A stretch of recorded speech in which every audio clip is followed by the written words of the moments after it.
relationship with his father suggested to me that he was feeling some shame.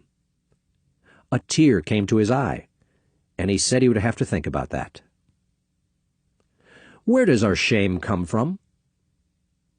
Our shame seems to come from what we do with the negative messages, negative affirmations, beliefs, and rules that we hear as we grow up.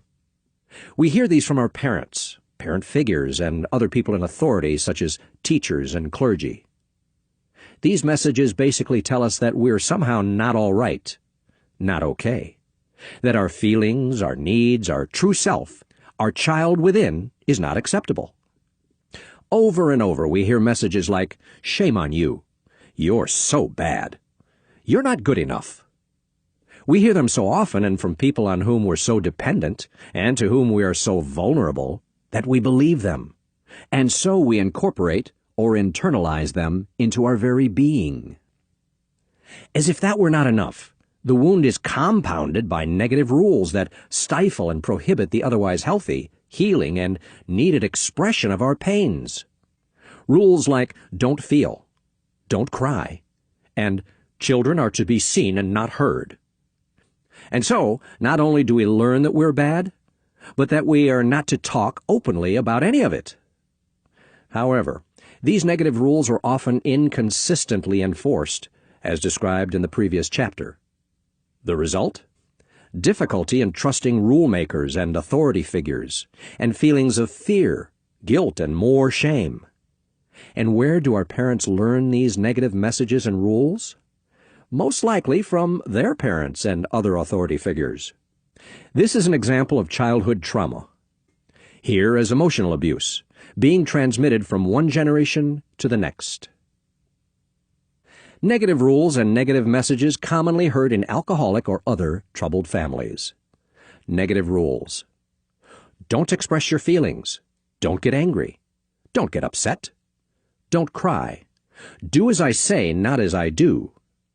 Be good, nice, perfect. Avoid conflict, or avoid dealing with conflict.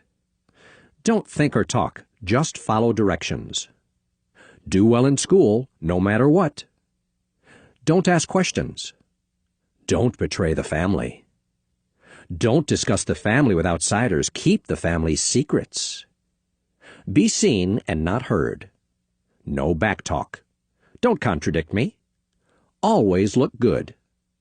I'm always right. You're always wrong. Always be in control. Focus on the alcoholic's drinking or troubled person's behavior. Drinking or other troubled behavior is not the cause of our problems. Always maintain the status quo. Everyone in the family must be an enabler of dysfunction. Negative messages. Shame on you. You're not good enough. I wish I'd never had you. Your needs are not all right with me. Hurry up and grow up. Be dependent. Be a man. Big boys don't cry. Act like a nice girl or a lady. You don't feel that way. Don't be like that. You're so stupid or bad or other things. You caused it. You owe it to us. Of course we love you. I'm sacrificing myself for you. How can you do this to me? We won't love you if you... You're driving me crazy.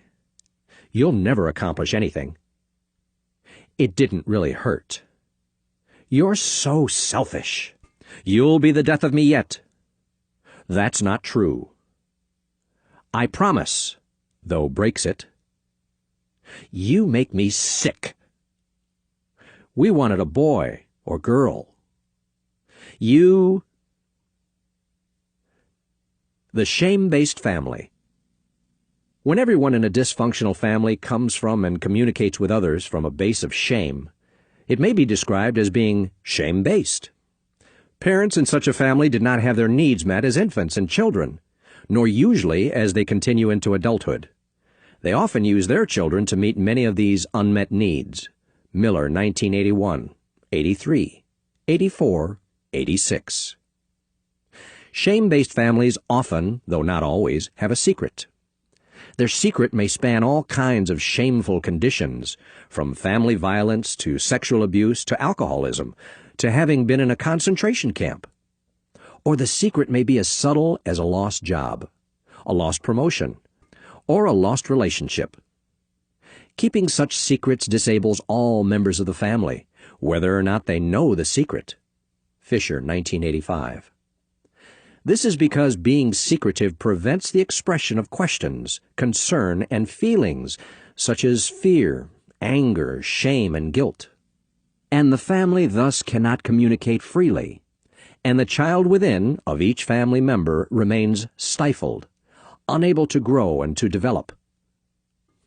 Boundaries.